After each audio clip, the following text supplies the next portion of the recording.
All right, welcome back to the Thor Hammer project. In this tutorial, we're going to cover how to add divisions.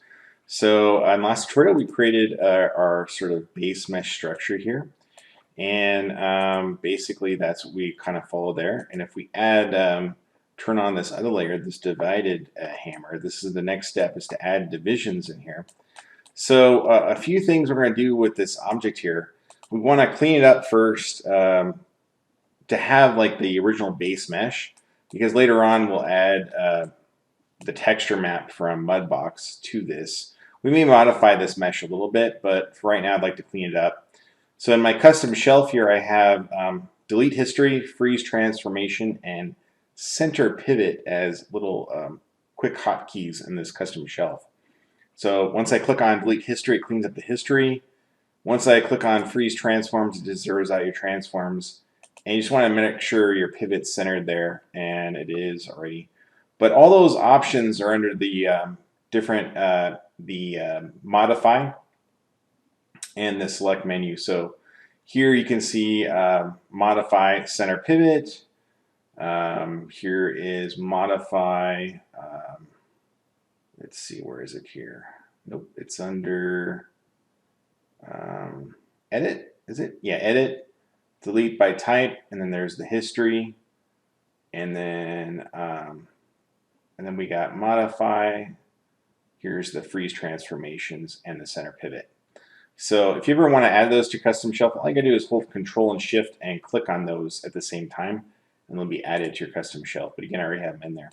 So again, now that this is a clean model, I could name it. Right now, I'm just gonna leave it as Cube 1, but I could rename this if I want to later on. Just by clicking in here and then giving it a name, or click in here and give it a name. All right, so what I'm going to do is I'm going to make a copy of this by just hitting Control D and move a copy down here.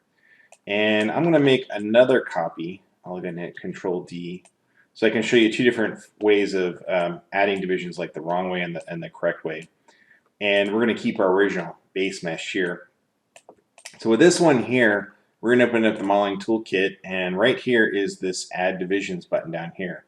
So I can click on that and I'll add division, and basically I can scroll over the divisions and start to add divisions here. So I can go to step 3, for example, or maybe 2. 2 is probably good here, and you can kind of see here. But the problem here is, yeah, you divide up the mesh, but you can see you added a lot of strange polygons. We have really narrow ones here. Then we have sort of square rectangular ones here. And so there's too many on certain areas and not enough on others, basically. So it's much better to have more control over that, and that's what this one has. Even this one could probably be divided up a tiny bit more, maybe on the edges here. But I've kind of left that room for the next tutorial for the edge loops. So with this one, let's go ahead and figure out how to add some divisions. You can do this using the Insert Edge Loop tool, which I have here, again, on my custom shelf. I think it's in the Poly Modeling shelf. Is it in there? No, I guess not. So in my custom shelf, here it is. But it's under, let's see, it's under, I think, Edit Mesh. Let's see. Sometimes it's hard to find. It's under Mesh Tools. Here it is, Insert Edge Loop tool. One thing about Maya is it has lots of different tools, and we're in the modeling section here. And you can see there's all these different categories: mesh, edit mesh, and mesh tools. And under edit, the mesh tools is the insert edge loop tool. I'm going to click on the little square here, and this will give me the options for this tool.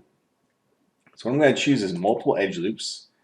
And if I come over here, you can see from the top, we've got 1, 2, 3, 4 between these two edges here.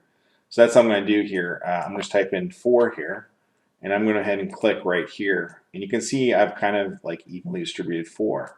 On this side, I think I did the same thing, which is 4. So I'm going to go ahead and click here, and you can see I've got 4 there, and those look pretty good. Now if I click here with 4, it's going to be a little bit too tight. You can see it kind of makes those a little bit tight. I think only 3 would be good for that. So I'm going to undo that by hitting Control Z, and let's dial a different value here. We'll put in 3 here. And again, all you have to do is click right on the edge here to activate this tool, and basically you can now see I've essentially divided up the mesh. So once you're done, you can click this out, close that, and to stop the action of the tool, you have to click on the top arrow to kind of escape out. And now I now have control over this. So again, there is some issues here. You can see how our flow of our edges, I guess, across the way is fine because they're all kind of flowing around towards the point. But what happens in the front here, you have essentially these guys kind of going straight across and they're going kink. Again, you have the kinking that happens here. So we can fix this by clicking on this edge and then double clicking on this edge here. And I could move it, so I can grab the move tool and I could just basically move it in place here. If I just drag up and down like that. I think another way you could do it is you could do the scale.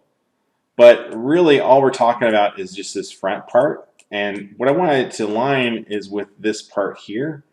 So but let's go ahead and try the scale. So I'll double click on that and go to the scale tool. And with this one, again, it would be, you look at this and you're like, well, which way is it? Do I grab it from the yellow again? You can see what happened there. Grab it from the blue. Oh, that's not right. Grab it from the green. And that's the one you want to grab from. So it just depends on the angle you're at, but basically that does a pretty good job of smoothing out those edge loops all around. So again, I'm going to do that with the bottom one here, and again, it's just it's the edge flow that will work well because the middle line works really well here. So again, I'm going to double click here and then just grab that yellow cube and drag up till it's nice and smooth all the way across in the front. This just makes cleaner geometry in terms of subdivision in the future. Now, again, I could add an extra edge loop on each side. If I wanted to do that, again, double click on the tool here, and I could change this to one edge loop, and it would divide it directly in the middle, which isn't a bad idea. So if I click right here, it's going to go directly in the middle there to divide that up. And if I do one here, it's going to divide up exactly in the middle. But essentially what I'm going to do, I'm going to undo those. In the next tutorial, I'm going to show you guys how to create creasing through using the edge loop tool to basically hold those edges. Because if we click on the arrow escape out and go back to object mode, and click on this guy to go back to object mode, if I hit number 3, you can see here it's kind of losing its form, which is the smooth mesh preview, and that's what would happen when you subdivide the mesh in Mudbox. So I'll hit number 1 to kind of bring it back to its original state here. So that concludes this part of the tutorial, part 2 on adding divisions. In the next tutorial, we'll figure out how to add edge loops to our scene. If we go to the channel box here, and I'll turn on the edge loop mesh, and I'll grab that one and kind of pull it out so you can see. This one is our next step. So we have here, if you look at this guy, nice and smooth, you can see it's still holding the edges versus this one, which is collapsing the edges. All right, so see you soon. Cheers.